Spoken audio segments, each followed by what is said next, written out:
Bismillah wassalatu wassalamu ala rasulillah amma ba'da badduba Allah balungi abali yomwenna abagobezi ba programu ya fene ya hadithi olunaku. Assalamu alaikum wa rahmatullahi wa barakatuh. Olwaleero tugenda kwongera kunyweza ensonga y'obufumbo nga bweri ibada kitegeeza omulimu gwonna oba ekigambo kyokola nga Allah subhanahu wa ta'ala kyagala era akisiima. Katukugamba obufumbo ibada ensonga lwaki twakugamba nga tutandika emisomo gino nti era yali sunna y'abannabbi ba Allah subhanahu wa ta'ala bawasanga ne babeera ne families. Kakati mu mulyango guno agamba babu ma yukrahu min at-tabattuli wal khisa.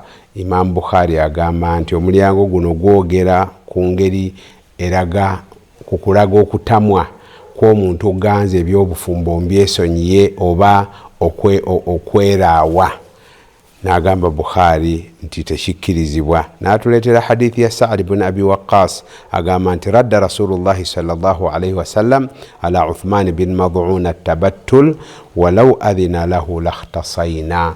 Nti Uthman bin Mad'un Nabi sallallahu alayhi wasallama yamugaana, yamusuuza okuzira abakyala. Agamba nti singa yamukkiriza ffenna twandyeraye nga tetulaba bwetaavu mu bakyala okusinga ibada ze twali twagala okukola. Mujjukire hadithi gye twayogerako ey'abasajja abasatu abajja ne balaba ensinza ya nabbi, buli omu ne yeegomba okubeera ne nabbi. Kuba ffenna twegomba jjana, kwe kwetema omu n'agamba nze nja kusaalanga buli kiro, omulala nze nja kusiiba buli lunaku, n'omulala sijja kuwasa bakyala. Kakati ono agamba Saadi singa nabbi sallallahu alaihi wasallama teyagaana Uthman bin Mad'un okwekutula ku nsonga z'abakyala, ffenna twandyeraye. Ibn Mas'udi n'atugamba nti kunna naguzu ma'a nabi sallallahu alaihi wasallam laysa lana nisaa'u. Twagendanga mu jihadi ne nabbi sallallahu alaihi wasallama nenga tetutambula na bakyala baffe. Ng'ate obwo embeera y'obubumbu ebaawo omuntu ne weetaaga omukyala. Agamba nti fakulna ya rasulallah ala nastakhsi. Ne tumugamba omubaka wa Katonda olaba otya tusaba otukkirize tweraawe tuleme kubeera nti nno tuyina obwetaago bwonna ku bakyala.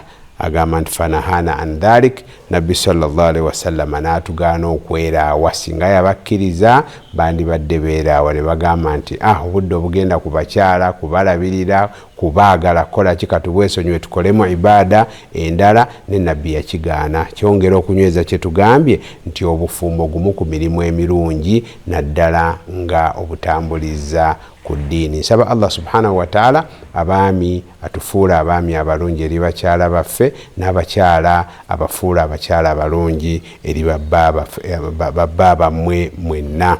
Waliwo embeera embi, omukyala yagenda n'aŋŋamba nti otulabira wano nefe abakyala ebyaffe byatabuse nti kiki. N'agamba nti tubeera n'ebibiina. Omukyala najja n'agamba naye gwe waba akyatayinayo ka boyfriend, fe abasajja tubalekawo awaka ne tugenda ne twesanyusaamu. Muzoogo mubi, haraamu, era omuntu oba weekoleerezaako muliro ku lunaku lw'enkomerero. Wal iyadhu billah. Walhamdulillahi rabbil alamin.